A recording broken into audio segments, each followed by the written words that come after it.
Yeah, it was a good one. Anyway, all right. Hey, how's it going? Welcome to the Death by Internet podcast, episode 27. I'm your host, Phoenix Trinidad. It is Father's Day. It's Father's Day today when I'm recording this. This episode is another guest episode with Isaac Jones, a comedian from Melbourne, originally from Ballarat.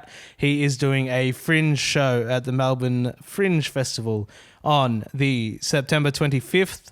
September 27th and September 28th, all 6:30 at Highlander Bar. So go ahead and see that. You can also follow him on Isaac_of_Jones on Instagram. And yeah, that's pretty much it. He just left. We had a cool conversation about comedy and a bunch of other weird shit. And I'm a little bit uncomfortable right now because my roommate is in the room as I'm recording this. And there's nothing more embarrassing than facing the reality of the fact that you do a podcast. And anyway, so this is my life and this is a conversation with Isaac Jones. So enjoy. Bye. All right, cool. Ready to kick off? Sick. Let's do it, cool. Man. Let's talk shit. All right. Death by Internet podcast number 27. Welcome. Isaac Jones, how you going, man? Oh, sick. This is I've never done a podcast before. You've never done a podcast? No, I've done radio, and that's basically the same. What right? radio did you do? Community radio in Ballarat. Oh, like hosting? No, just like a guest. That's the quality of that radio station, that I was a guest on their show. Well, me and Gavin Semple, we did one, like an interview down in Gippy to promote our Gippy show earlier this year, and it's just, I don't know. I don't think I could ever do that. There's something like real soulless about radio. Right. Yeah, you got to talk all. And up next, we've got, and it's like you sound like an ad, you know. Yeah, because for work too, I'm a videographer, so sometimes we have to hire like voiceover guys like to do like voiceovers for like videos or animated explainers and shit. The main like note that you have to give them is like, don't sound like a fucking radio guy, because every fucking dude like is just like and that's where we come in. It's like this weird fucking voice that just they all have. I don't know what it is. Yeah, it's very fake. Yeah, but it's all the way they structure everything. It's like, all right, we've got 4 minutes to talk about this, and then you got to cut to an ad here, and blah blah blah. Yeah. Anyway. Freaks me out. Yeah, I don't like it. They just talked about my height for like 40 minutes. It was real. Well, let's address that. No, it's not. That's the thing, man. So you're, for those that don't know you, actually, some people might know you from, we did a trial show together. Yeah, that was sick. That was so much fun. So for those that don't know you are a comedian from Melbourne. Yes. Colloquially known as the tall comedian. Yeah. Which you have some thoughts about. I just hate it. It's like, I don't know how people think about it, to be honest, because I was so worried in the beginning. I just did a lot of good tall bits. Well, I don't know if they were good or they were just relevant to me. Yeah. But I was worried that other comics would just be like, oh, I can't do that. That's not fair. You know what I mean? That's so hack, you know? And I was like, I don't know if, I still don't know to this day if people thought that, but like, I don't like it because I read something in a book about, I think it was Adam Hill's book. Adam Hills has like a prosthetic leg. You know, he's got like a fake leg. Yeah. And he was talking to someone who's like, should I mention it? Should I do a big bit about my leg? And he's like, someone was like, no, get good first so people know you as the good comedian who has a prosthetic leg, not the one-legged comedian. So that's what I'd like someone to come up to me and go, aren't you that comic? And I'd be like, yeah. Not like, aren't you that freak? And I'm like, What's that tall comedian? Yeah. But then like, it is a thing though, because like whenever you walk on stage, you kind of have to address the fact that, hey, this fucking 7-foot dude just walked on stage. Exactly. Like, we're not going to talk about that. And I've tried to do bits without addressing it. I've tried to just get up and just be like, yeah, this is what I think about like 7-Eleven or whatever.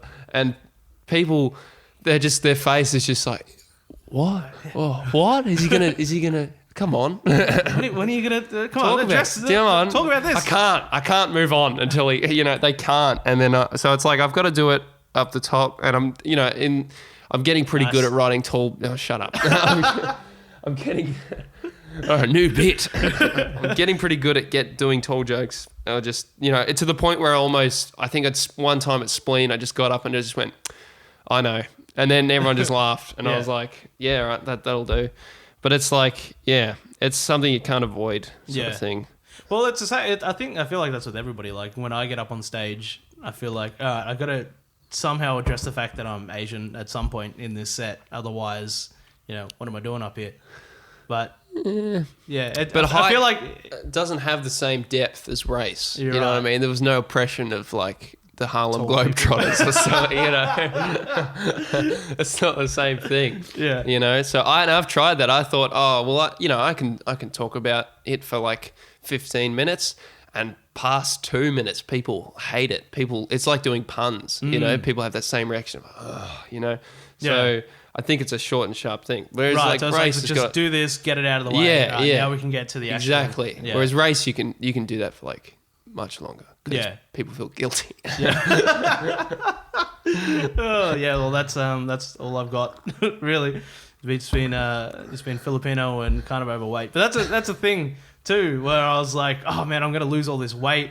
But if I do, then I'm losing, like, some jokes. Yeah. I'm losing, like, about a third of my act. And I'm Yeah. like, oh, man. All right, well, I can premise every joke with, I used to be fat, but, But then, I actually have to lose the weight. But just come up with good jokes that aren't about your weight. And then it's like, No, you're man. fine. It's like, what? hard. You're speaking another language right now. What? Yeah, that's what I was worried. I was like, if I get like, someone said, oh, you'd be a great security guard if you got like real muscular. And I tried to. I just eaten mashed potatoes all the time. And then I kind of thought like, nah, because then I can't do that joke about Skeletor, about being like real wiry and buggy and, weird. And I was like, oh, but you can just write bits that don't, just talk about look how muscular I am. Yeah, but I really like that Skeletor bit. Though. Yeah, you yeah. Hang be on like, to these fucking things. That's all I've got. You know what I mean? That's I'm that's 2 years true. into open mic comedy. Exactly. I can't just throw away this. I want to make diamonds.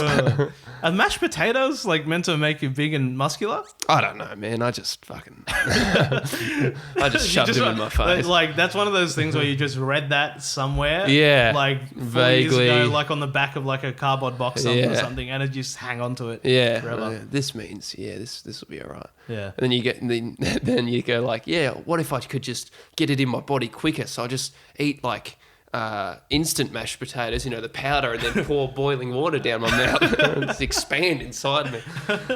Into muscles. Like, Yeah. so, like that's what I always loved about Dragon Ball Z too. Like that they just go, "Hurrah!" Yeah. And it's just like, I tried to do that all the time in primary school. Were you that kid? Like you watch Cheese TV in the morning. And Yeah. then during the day, you try to like become like turn Super Saiyan. No, no, yeah. And then you realize it doesn't work, and you feel like a total idiot. But you're like real lightheaded, so you're like, "Oh, am I a Super Saiyan now, or just lacking oxygen?" Oh. Felt good though. I think there was a story. I don't know if this actually happened, but it was like one of those things that happened in like one of those primary school rumors. Where Yeah. I remember there was this kid, so there's a kid at my school that his cousin from another school knew a guy that tried to turn Super Saiyan and then shit himself at lunch. And I thought that was a fucking funny. Like, I think about that every, like, 2 weeks. It just pops back into my head. I'm like, that would be the funniest fucking thing I think I'd ever see in my life. That's great. Every single muscle tenses except one. It's the one that is holding this shit in. All right, man. So tell me about your Fringe show. You got a Fringe show coming up. Yeah, Physicool, which I've been wanting to use that title for so goddamn long. Like 2 festivals ago, I was like, oh, that's great, but it's so cheesy. But now I'm like, nah, I don't care. It's a free show, and it's at Highlander, and it's yeah, I don't know. I just like doing it in a room where I've got a lot of space to move around, and it's a good space, but it's like, it's very reliant on just getting audience from the people that are just happen to be there, That sort are of thing. downstairs. Yeah, exactly right. You can't, you can promote it to a certain degree, but none of my friends from Ballarat, like my hometown, are coming up to Melbourne for a half-hour show. Right. So I don't know. And one of the days is grand final day, so I've kind of written that off as just a footy joke set, which I'm not good at. Do you have footy Got jokes? 2 Collingwood jokes, and then all right, so I See, don't know. that's fucking rough too, because you're gonna have to watch the game because it's just going to be on like that's one of those things where you like you have to address it regardless of exactly what happens. That's and it doesn't fit like footy blokes. That kind of audience is not my target demographic at all. Well then, maybe you won't, because the people that are coming to your show are the people that like aren't gonna fucking give a fuck about the footy. And it's almost one of those things where I've just got to get there a couple hours before the show and just suss it out. You know what I mean? Because I'd love to get like young hipsters in my room just trying to escape the footy crowd. And be like, it can go either way. Like you're gonna end up with a bunch of footy people and pander to them, or you could be, unite everybody in there. Or I'm gonna be funny. Yeah, pretty much. Yeah. I'm dreading it, to be honest, but I don't know. So it's a half hour of like, so it's called Physicool. Yeah. Because you're doing physical comedy. Yeah. Right. And I don't know if that means just really amping up the physicality on a lot of my bits, or just like writing new stuff. But I'm every day I'm sort of working on it and trying to figure it out. But I think I've noticed that with a lot of my bits, like I could almost like the more I commit physically, the more people laugh. And it's like if I half-ass it, I'll get that amount of laughter from the crowd. Like I did a set at Voltaire, and it was like the more I pushed it, the more people laughed, sort of thing. It's like it requires, if you're going to do it, really commit to it. You know what I mean? Which is hard, because if it bombs, you've put everything. And you just look like a dick. Yeah, you just look like a wanker. And then it's so easy for some deadpan comic to come up after you go, what the fuck was that? and you just go, I feel like shit. But, I'm an artist. That's comedy, baby. But yeah, like, so because you do have like a lot of physical, like I don't have any real physical bits, kind of. I do like some air fucking, like I'll fuck the air a little bit in certain bits, and then I'll move around a little bit. Yeah. But yeah, so where does that come from? Like, were you a big fan of like, I don't know, Jim Carrey? Yeah, and Frank Woodley as well, like massively. So it's like Frank Woodley. From Late on Woodley. Yeah. Yeah. Just because it was like, and then I discovered like theatre in school and drama and stuff, and I was like, that's awesome.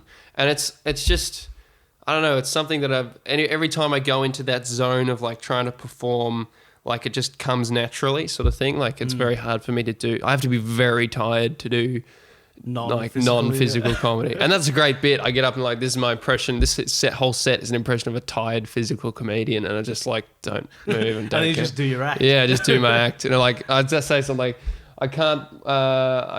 I'm so excited to be here. My arms can't control themselves, and I just leave them where they are. I'm like, yeah. All right, next bit. And it's like, yeah, I think that comes from just doing theatre and stuff, and just doing a lot of acting stuff. Like, what theatre did you do? Like in high school and shit? Yeah, in high school for like 2 or 3 years, and then theatre drama course in like Paran. Oh, right. Yeah. Were you like a theatre kid? There's a weird sort of stigma around being a theatre kid in high school.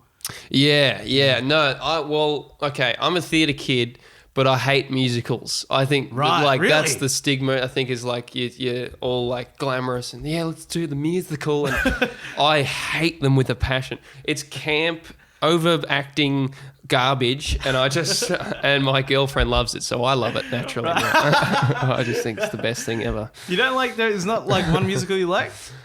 Sweeney Todd? Sweeney Todd's fucking sick. It's about a dude that fucking I don't mind people's throats. Yeah, I don't mind like the aesthetic of them, like the promotion and stuff. I think is really cool. You know, like the Willy Wonka one's going on at the moment. It's like, that looks great. But then I go and watch it, and I just the sheer moment that they go from dialogue to just seamlessly into a song, I go, oh fuck me, and I just yeah, there is that though, because like it can be like the topic of the musical or the subject of the musical can be all different shit. And it can be really cool and stuff. Yeah. But then as soon as they switch, they all go into this like musical type. It's and then all that backing people come dun dun dun. You go, oh fuck off.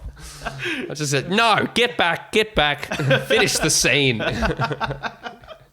Amateurs. But there's something like I would say that there is like a guilty pleasure. Like, well, that one of my first bits that I really liked was about going to see Matilda the musical. Oh, yeah. And I like for some reason I just started like just crying, Yeah, just bawling. yeah. And I don't know what that was because I was just in get on London. board, I think. Yeah. Because like, but it was something. But it was also that I'm like, this is gonna sound so.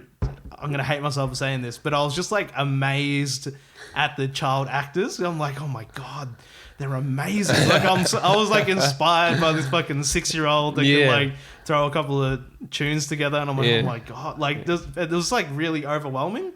And then I just started crying. I just had no idea why, and it was like because I was like away from home too, and I was like coming towards the end of this big Europe trip, and I'm like, oh man, this is a big. It's all hitting you at once. Yeah, it's a big change in my life, and she's singing a song about childhood that Tim Minchin wrote, and I was a big fan of Tim Minchin. I'm like, oh man, you didn't stand a chance. Yeah, I know. And I was like, I don't know why, and I was by myself too, and I'm sitting between the worst. Yeah, I was sitting around children. I'm like, no one can console you. Yeah, I was like, I can't do anything. I'm so alone. But yeah, it was yeah, but there's something about that, and I don't think that could have happened with like a play. Yeah, but, yeah. No, that's fair. I have caught myself getting real on board with like the whole thing, and you just gotta go. Oh. Yeah, you buy into it. Yeah, you start dancing and like, shit. Well, that was good. Yeah, you see him do the flip. That was pretty cool. Was sick. Yeah, I don't know, man. I just. Yeah. So, what's your do you cry in like movies and shit? The Fault in Our Stars was probably the last. No, I was going to say it was the last movie I cried, but the New Avengers. The New Avengers. It got me close. It got me real close. And you know when you're on the brink of tears, and like you just like if someone hit you in the face, you'd be, it's like the tears are that close to your eyeballs. You can feel the dam almost breaking. And like I looked over at my mate Matt, who's just like the same, and we're just sort of both looking at each other like, I'll die before I show emotion. VB forever. You're just like, I'm so manly. But yeah, that was the last one that I was like, oh, that's real getting to me. Because that makes sense though, because like I'll only cry if like I'm really committed to something. So the first time, like, because you watch those fucking movies over like you started watching them when you're like 13, fucking 14 or whatever. Yeah. And now we're like 25 and it's coming to an end. You're like, holy shit, this thing has been with me for like this many years. Like I'll watch The Office, the US Office. Yeah. Like I'll watch it through. And as soon as that scene with like Michael Scott leaving, like just gets me every time. Brutal. I've rewatched the whole series like maybe 12 times, and like and you still get back into the first time. But the first time I saw that scene, I was like, holy shit! I was just brutal. Yeah. And I love when you watch them. It even happened with Incredibles because there was such a like distance between the first and second one. And when like kids walk into like Avengers Endgame, like 12-year-old kids, it's a disrespect to me that they're even there.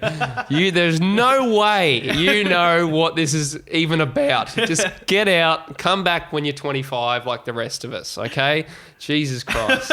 Well, they might have done like a marathon or something beforehand. I don't care. Yeah. It's like, oh, maybe it's reason. No, get him out of my theatre. It's my movie. Yeah, that's the thing. People get very fucking personally attached to those type of things too. Yeah. It's like, and that's what kind of what this podcast is about too. Like, you have these like communities on the internet where this is everything to them. Yeah. Like, if you post like a weird fan theory or something about the Avengers, you'll have like 20,000 people comment and be like, no, not because of this in this movie, in this scene, he said this and that means this, and I'm like, fucking hell, it's a fucking movie. Yeah, like, you had nothing to do with it. You know what I mean? It's not attacking your creation. You know? Yeah. Do you have anything like that? Are you in like a fandom? Like, not really, but I do like to stir the pot every once in a while on Facebook, just with like the best people to do that with is friends that you were friends with in high school but have since not really. So it's like you're in that position where they don't know if you're like being friendly or you're generally like, nah, that photo of your fucking, breakfast isn't that good. You can't, like, it's like, they're like, oh, funny Isaac. And I'm like, no, I fucking meant it. Yeah. But I don't have like I guess I love looking at the comments of like, Instagram posts that say like, oh, LeBron's the best player we've ever had, because there's no one that goes, yeah, true, yeah, fair enough, Oh, there might be one LeBron fan 69. Yeah, well, actually, he's the best of all, and it's like. I just love watching the debate of like, and then there's that one guy that's like, no, Robert Covington is the best. How dare you disrespect the Cov? It's like, what? Yeah, but that's the thing. People that comment are only going to be the people that disagree with shit. Like, if you agree with shit, you don't comment. But no. Instagram comments are a weird one too, because who the fuck comments on Instagram, like on public Instagram things? Yeah. Like, I'll comment on my friends' stuff just to, give them shit. It's a lonely space. Yeah. But because Instagram is it's a visual medium. And, like, have you ever, like, just seen... So, I don't know if you follow, like, the Kardashians or the Jenners or anything. And that's all a visual medium. Like, you're only there just to look at pictures. But then if you open up one of the individual photos and look through the comments, there is some fucking crazy shit going on in there. Yeah. Like, you open up something, like anything about Kim Kardashian, you'll see every Wikipedia topic somewhere mentioned in there somewhere. Like, because you start with Trump. Because Kanye loves Trump, and then it goes down to, Hitler, blah, blah, blah. And then it's like Hitler, in 1942, blah, blah, blah, this happened, it kicked off this. And I'm like, holy shit. Yeah. But in a way, she is kicking off like a debate. Yeah, a philosophical debate. Yeah, and it's like... And it's a picture no one of steps ass. back and just goes, hold on. Hang on, this is it's just an ass. Yeah. That's the thing, that's the beauty of the internet, man. Yeah, an ass can spark political discourse. Yeah. That's a bit, but so like people from high school and shit, do you still like keep them on Facebook?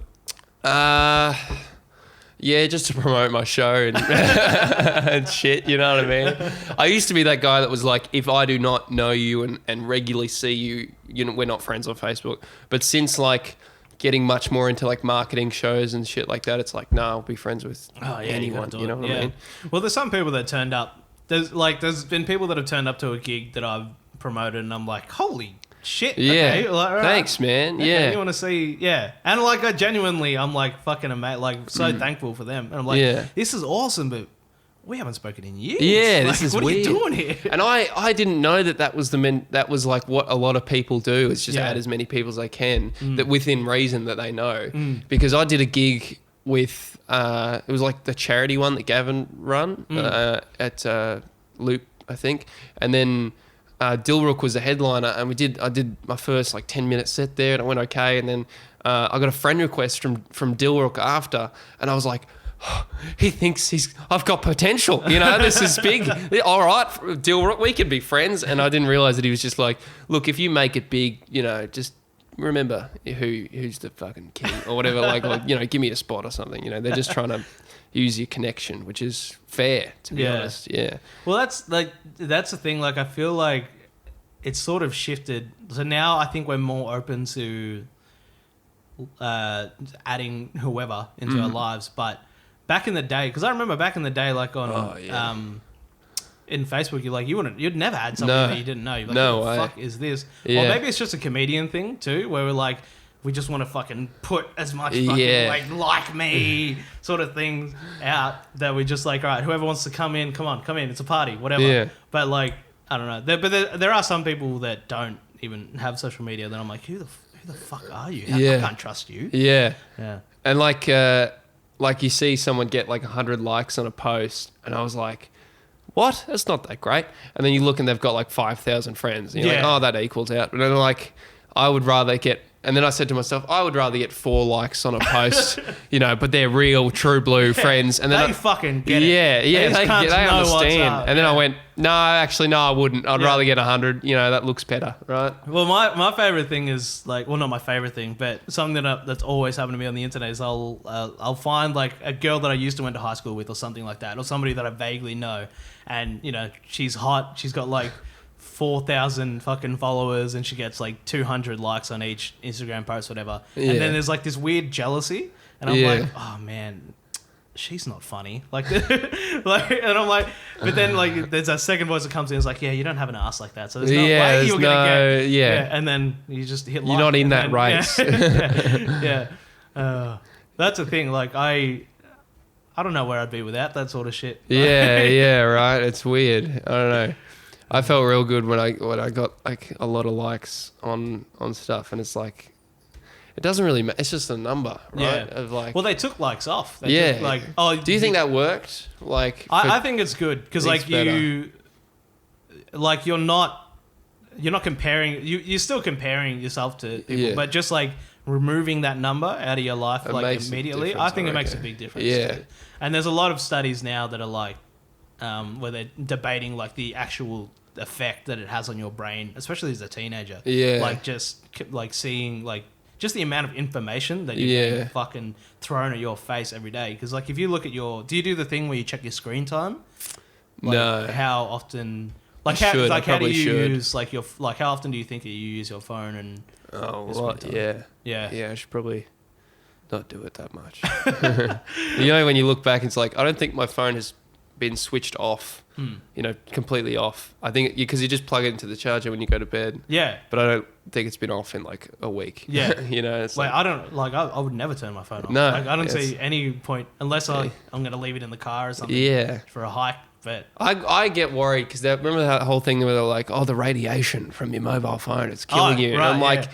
if that's true, we're dead. Like, yeah, it's yeah. always with me. you But know? I feel like that's one of those things that's going to be, you know, it's like a gamble. Like, all right, something eventually is going to kill me. Yeah. And if it's mobile phone radiation, then fine. Yeah, Like, that's a I'm good okay trade-off. with that, You yeah. know, Angry Birds, man, have you played? It's pretty good. It was worth it. It's I worth got, like, radiation poisoning. my Farmville farm was like really fucking good, so I reckon it was worth it. I'm Like, on dying- chemo, but have you seen my Minecraft server on my little, you know?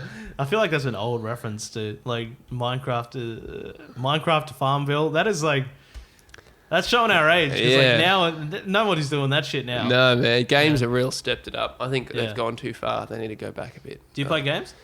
Well, that's the thing. I used to be real into video games. That's what I Mm. do with my spare time. And then I kind of like, there's a certain point, I think it was when I was like 19, like 18 definitely did, 19, and then 20 was when I was like, okay, maybe it's time to stop eating cake in bed. You know what I mean? It's like, you start to become more of an adult, and you're not really an adult, but you just stop doing stupid shit. You know, like I used to play video games all the time, but now it's like, oh, when I know that I can't get any work done, it's like late, or, you know, I've got something else on my mind, then I'll just play 2K or something, you know. Yeah, but yeah, like they're so fucking good now though. I like know. it's so hard not to. Like Virtual reality is real, like, Have you used something like that before? I have, and I've like my work has now got has got augmented reality, which is like you can still shit. see the room around you and shit's popping out, and it's like, oh, it's only a matter of time before, you know. Before we're sucked into it. Yeah. It's- I got really sucked into Red Dead Redemption too. oh yeah. That's the thing. Like I'll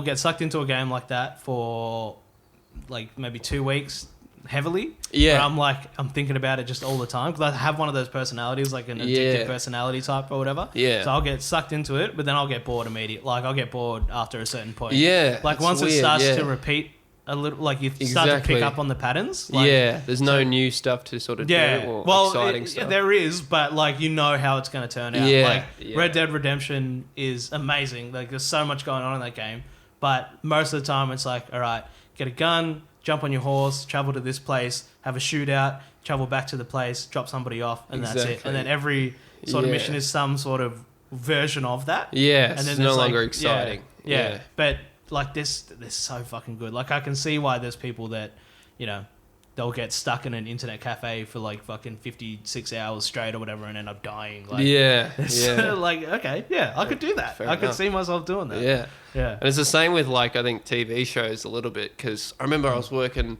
at the Samsung store just as like one of those quick jobs that you do, like, hey, you know, come look at Samsung, it's good. And then there's these girls that were just sitting outside on this little couch that they've got there that you can plug your phone in and charge your phone. And they were just sitting there and they watched, I think, like, I don't know what show it was, but it was some sort of anime for 8 hours. Like, they just were there the entire shift that I was there and just watching, and they didn't do anything else. And I was like, is that like, how everyone else is, or is this weird? Should I call someone? Yeah. You know what I mean? Like, I was like, I don't like, I've had a binge, you know, of TV shows, but like, that's pretty intense. You know what I mean? Like, she got up and the leather went, you know what I mean? God. Did she take her pants off halfway through or something? Yeah, I don't know. It was weird. So they were just random people from the street. Yeah. And they just hung out That's what they did. for fucking 8 hours and watched anime. And it makes you think, like, there's a lot of different types of ways to live your life. Yeah. You know what I mean? And some of them are wrong. Yeah. Are incorrect. Well, and that one, yeah. Well, you need hobbies, man. Like something Yeah. I was talking to this, like, I know this girl, right? And all she does is watch movies and TV shows. Yeah. Like, that's her whole, People like, are stuck in yeah, that. they said that she'll go to work, and then she'll come home, just watch movies and TV shows until the end of until she has to go to bed. Exactly. And then while she's in bed, she's watching TV cycle. shows. Yeah. And that's all they do. And then I was trying to, like, have a conversation with her, and, like, everything is just a movie reference or a TV reference or a movie reference and a TV reference. I was like, what the fuck are you... Yeah. What are you doing? Yeah. But... yeah, she's happy. Yeah, like, right? They're some totally people are fine with that. Some people are not, and I think it's people that aren't very goal orientated. You know what I mean? Like, if you don't have something you're constantly working towards, right, it's easy just to be a consumer of everything else that other people are making. You know what I mean? And that's the thing. Like, for people like us that want to make it in, like, a sort of creative, performative role, we need those people. Yeah. Like, isn't that weird? I feel such pity for them. I'm like, get up and do something, but it's like. But when I put something out... watch that, man. That's cool. If you're going to watch, Skins, watch, This is going to be good. Yeah. Me doing this for like half an hour. That's the thing. Like, that's why I really liked... is another movie that made me cry. WALL-E. You know WALL-E? Yeah. And then you have those humans that are just, like, real fat and molded into those seats, those hover seats. And like, just but that's, like...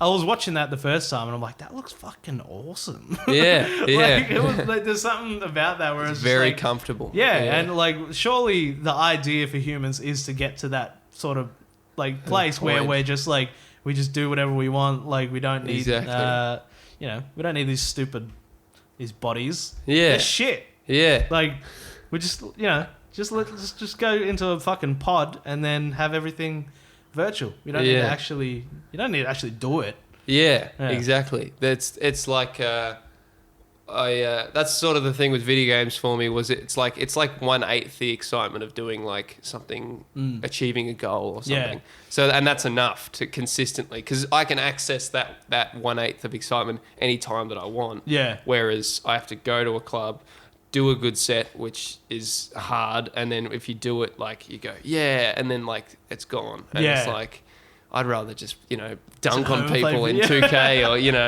I would be the best.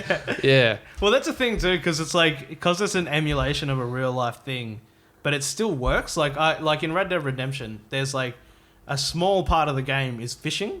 Yeah. And I fucking love fishing in real life and stuff. Yeah. And then I'm like, there's no way I'm going to get sucked into the fucking fishing minigame of Red Dead Redemption. But you do. And then that was, like, my main thing that I would do in that game. Like, just, like, getting on a horse, traveling to all the different fishing spots, finding the legendary fucking pike or whatever. And you go, like, this is awesome. Yeah, this is so much good. better than... Like, because here I don't have to actually touch the bait and get all smelly hands and fucking do all this weird shit. Yeah. Yeah, I don't know. Great. I can see myself getting sucked into it. Yeah, I would play basketball, and if I lost, I would put the people that I lost to in 2K and then dunk on them.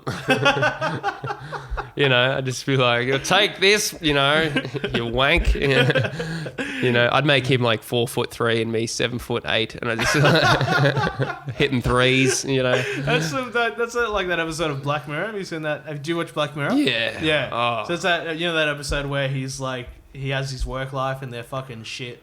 And it's like he has a shit life and then he goes into this virtual reality. Oh, world. yeah. The sexiest new episode. The Star Trek one. And then he takes all these people from his I thought you were talking office. about the other one. No, this is the Star Trek one. Yeah, the one where he like takes people from his office. Yeah, that one's way creepier. Yeah, puts them into the game and then... is it a game or... It's like a virtual reality game. Yeah. And then he just like fucks with them and That's real like... I thought he would actually fuck them. You know what I mean? Yeah. Like, it would be like a real creepy thing. But it was like he just wanted to be in power. Yeah. It was like, sure, you have the technology. This could be the greatest porn in the universe. You know what I mean? But there's something like about that too, because like maybe, like if say that was real, Yeah. like maybe there is just shit that we would do in virtual reality that we'd never actually do that in real life. Yeah, but then it gets hard to separate. You know? Yeah, I think yeah. that's the danger. Is But it's like if he gets stuck there, then fine, he's stuck in virtual reality, Yeah. doing all that crazy shit, and he's not affecting people in real life. But Yeah. you know, but I was thinking, I thought about that, like when he got stuck, I was like, is he just going to decay after a while? You know, like how's he die? yeah, I wanted to see that. yeah, but like maybe that is a thing too, because there's this is gonna get real creepy, but like if you had that for kids that like say wanted to shoot up a school, Yeah. what if there was just a way that you could like simulate that in real life? He gets that satisfaction of it, but then he doesn't actually hurt anyone. But you know, you can deep fake. Have you heard of deep fakes? Oh, Where yeah. they take real people's Yeah. faces, put them on like other people's faces, Yeah. and it feels real and shit. And like, so you get the physical gratification of actually shooting up a school, and then, but you don't actually have to do it in real life. Nobody gets hurt. Like, is that? What's the question? I don't know. Is that Like, okay? That's a good idea, right? No. What? Is that a good idea? Does it sound good? Does it sound... No, Oh, it's fucked up, right? But if that, maybe you'd have to test it and be like, okay, if we let this kid that's about to shoot up a school shoot up a virtual school, How does that help him? because then he gets he gets to do it, but he doesn't actually do it. You know what I mean? That felt good. All right, now I won't.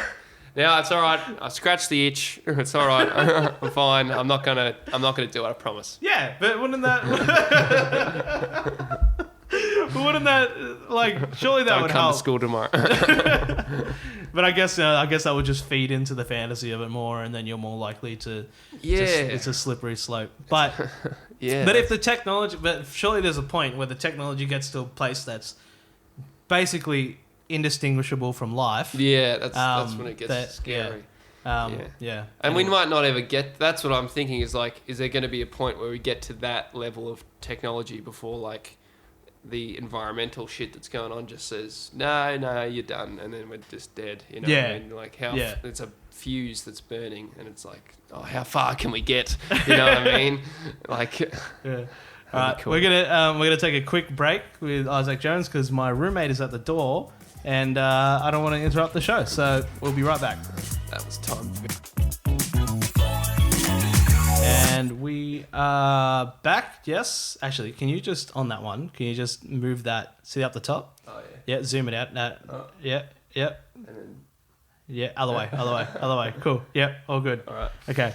And now we're back. Okay, so you've been running Dirty Secrets as well. Yeah, as part of a 3 that run it. So Adam, Yeah. me, and Gavin run it, Yeah. and it's It's late night comedy on Yeah. Wednesdays. pretty brutal. Yeah. That's the fucking beautiful thing about open mics, man. Yeah. Like I love that. I love the brutalness of it. Yeah. Because it's I don't know. There's something appealing. Like my first spot was in Mad Dog Comedy in Footscray when that room was still running. Yeah. And I just like, I don't know if it's because that was where my first spot was, but I just loved that room. Yeah, and right. Not Yeah. how bad it was. But it just builds character. Yeah, you know? yeah. And it's just like, oh, this is just where we come and do this fucking horrible shit and just throw shit at a wall and see what sticks. Like, Exactly, yeah. And that's the thing. Mine was like Voltaire, like third bracket at Voltaire. Yeah. And that was where I met Gavin and stuff, and Yeah. we would just bomb. But it was like, we'll be back next week. You know, it's like, why? I'll get him next I'll get time. him. Yeah, don't worry. That's I love open mic comedy for that. Especially like there's just this feeling too as it just keeps going on and on, like later and later into the night, you sort of get warped into this. Like this will never actually end. I think this is like it's like a purgatory type of feeling. Yeah. It's like, oh my God, I'm never getting on. I'm never getting out of this. It's a fourth bracket? What? Yeah. It's Yeah. brutal. And it's like, that's what Dirty Secrets is kind of like, because starting at like 9:30, it'll almost always go to like midnight. Yeah. And that's just like, you're too tired to laugh. You Yeah. know what I mean? And I don't know how the comedy scene in America must be different because they have regular shows that go to like 1 or 2 in the like morning. that. Yeah. You know, and it's like here it's just like I want to go to bed. Nothing will make me laugh. You know, and it's the first show that I was running it was like appropriately horrible.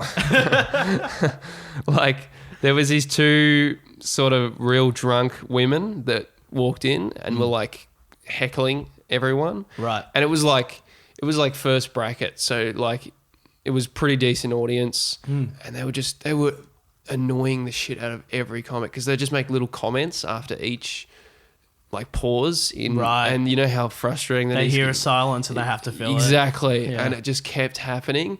And all the comics were being real polite and just like sort of dealing with it.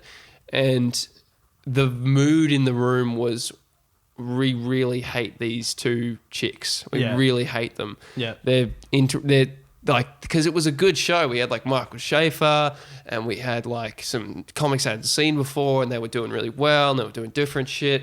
And it was like kind of just being undercut by these 2 fucking annoying people.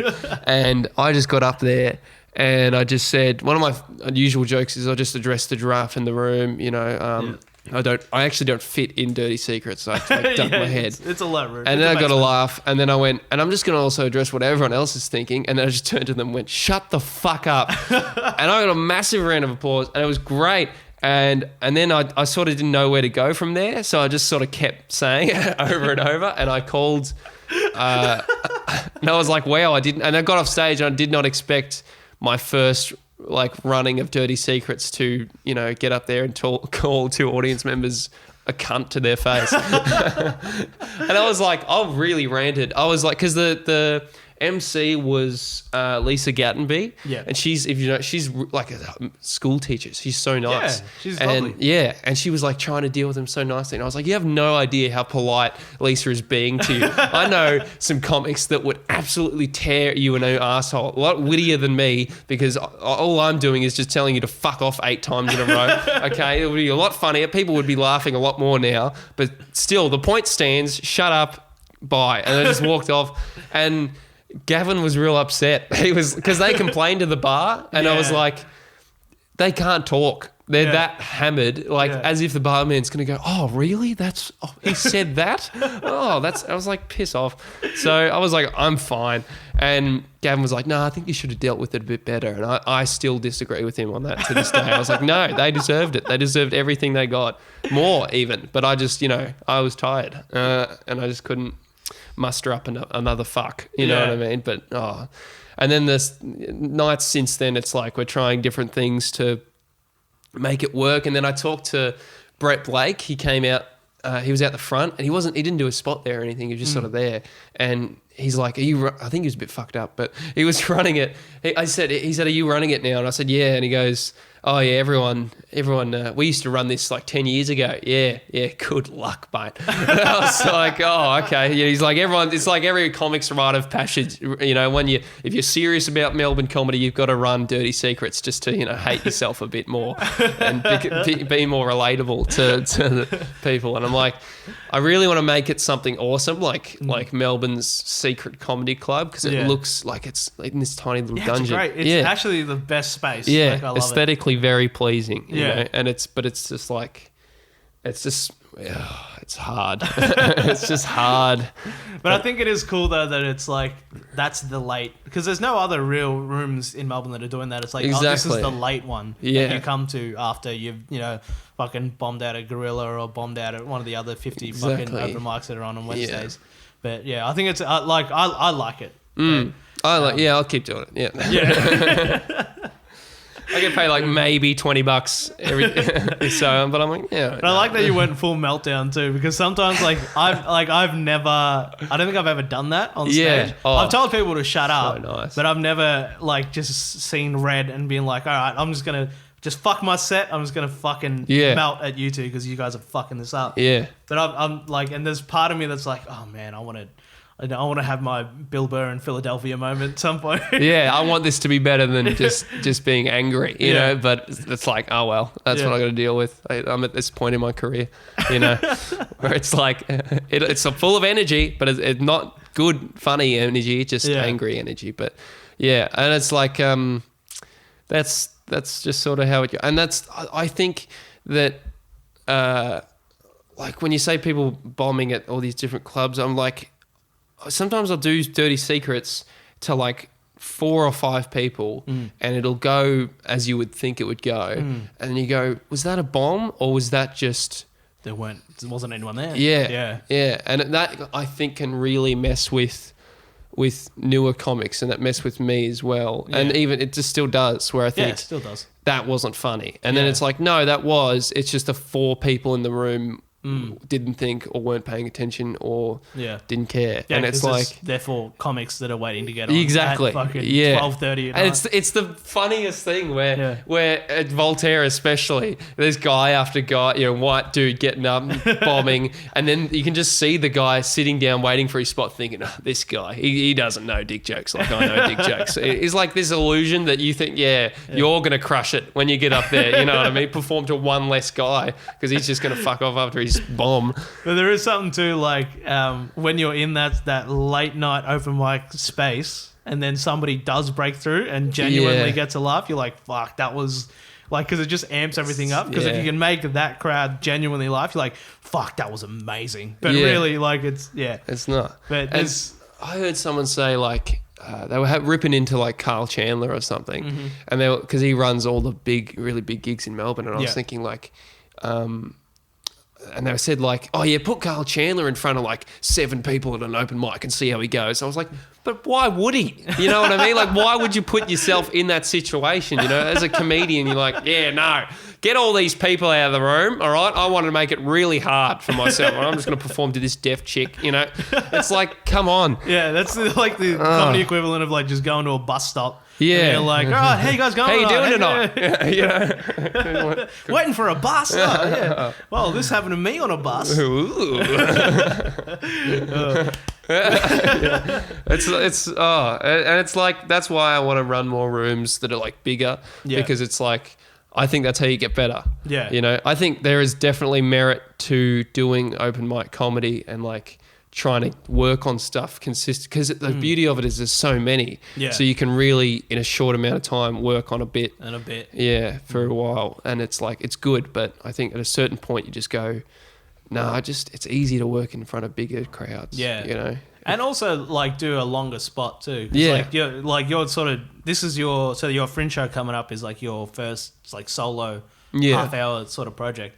Like people like it's just you for a half hour on stage. And I think that like really will help to build your act. Like, yeah, I think so. Like the first time you do like a longer set that's not an open mic set, like a 4-minute open mic spot, you're like, oh, holy shit, I've got like, this is too much time. Where's the light?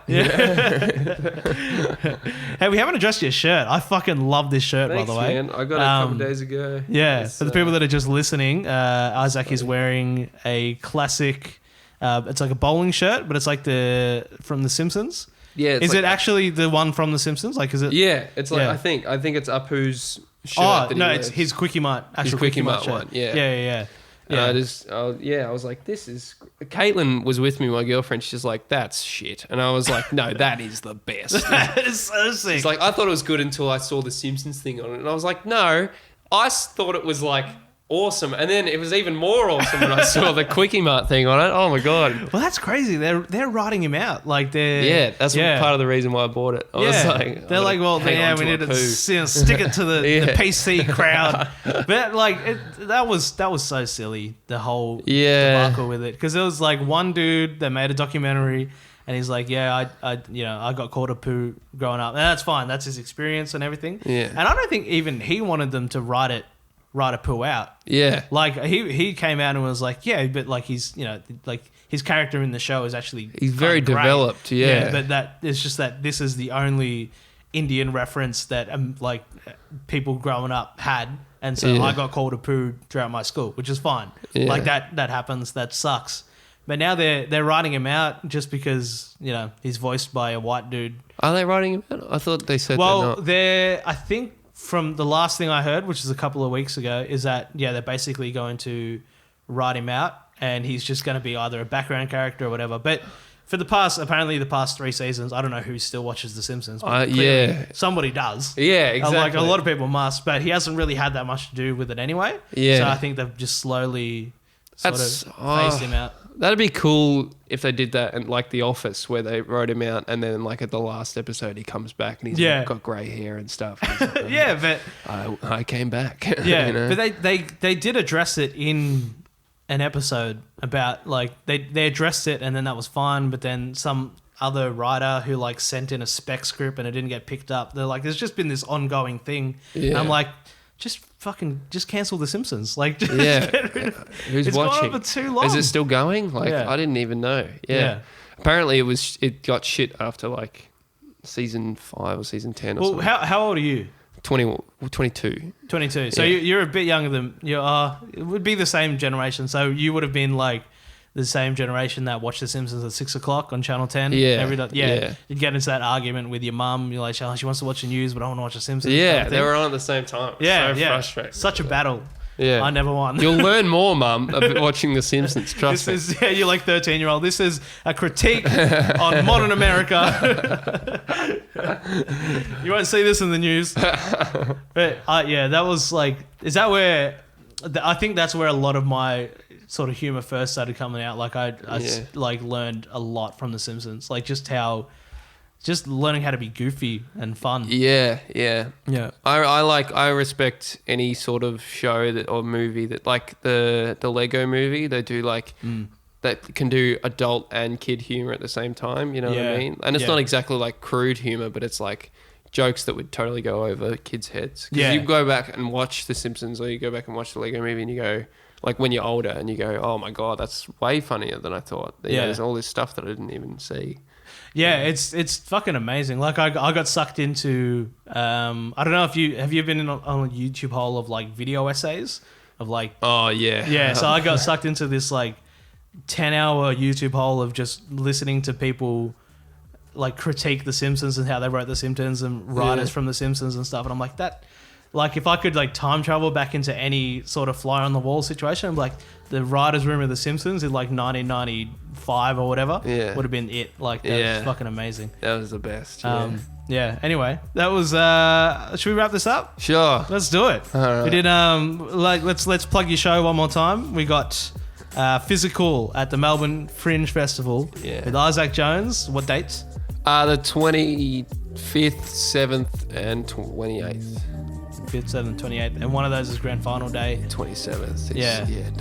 You're not doing it in a grand final day. Who do you think you are? Exactly. Instead of watching a fucking cultural moment that happens every year, go see. I might never do this again. This is your last chance to see Isaac Jones do a solo show before he capitulates, basically. Or break down and just give up. Too many nights at Dirty Secrets for you, bro. Yeah, man. Anyway, thanks for coming on, man. No worries. Cool. Cheers.